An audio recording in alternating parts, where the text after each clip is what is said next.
এভাবে মালিক আমি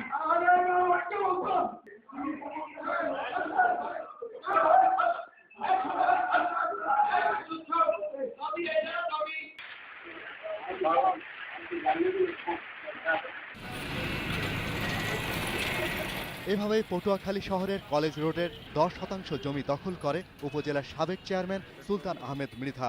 শুধু নিজের নামে নয়, নারী সাংসদ স্ত্রী লুৎফুন্নেসার নামেও জমি দখল করে সাইনবোর্ড টানিয়ে দেবার অভিযোগ রয়েছে তার বিরুদ্ধে।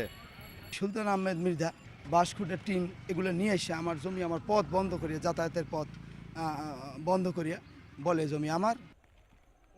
শহরের জৈনকাঠি এলাকায় প্রায় 9 বিঘা ধানি জমি দখল করে নির্মাণ করা হচ্ছে ইটভাটা। কেটে ফেলা হয়েছে সাধারণের চলাচলের রাস্তা ও দুধারের গাছ। কাজ হচ্ছে কিসের এগুলো? সে বলে যে আমি হাসনাত সাহেবের আমার লোক, আমি চিফ হুইপের লোক, আমার জমি দখল করতে কোনো কাগজ লাগে না। লোহালিয়া ঘাটের খাস জমিও দখল করে নিয়েছেন সুলতান মৃধা। আর এসব কাজে ব্যবহার করেছেন বরিশালের সাংসদ আবুল হাসনাত আব্দুল্লাহর নাম। হাসনাত ভাই নিজে যদি ধমক দেয় যে তুমি একটা সব পারো, এটা পারো, আমি পারি, আমার যদি রাইট দেয় তাইলে না। অবশ্য স্থানীয় আওয়ামী লীগ নেতারা বলছেন সুলতান মৃধা দলীয় ক্ষমতার অপব্যবহার করছেন।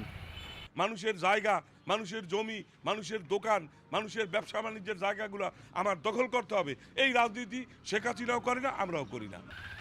তবে সুলতান মৃধা সব অভিযোগ অস্বীকার করে বলেছেন এসবই তার বিরুদ্ধে অপপ্রচার।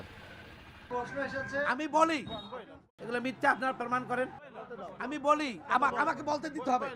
আমি কিন্তু একটা পত্রিকার সম্পাদক, আপনি কিন্তু কর্মচারী, আমি কিন্তু কর্মচারী না, আমি কিন্তু প্রকাশক। আপনি যাদের দ্বারা বায়াস্ট হয়েছেন, আপনি টাকা খাইয়া আমাকে যে উল্টাপাল্টা প্রশ্ন করতেছেন।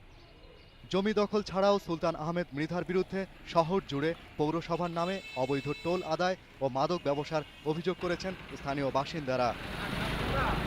Shahriar, Anirban, independent news, Patuakhali.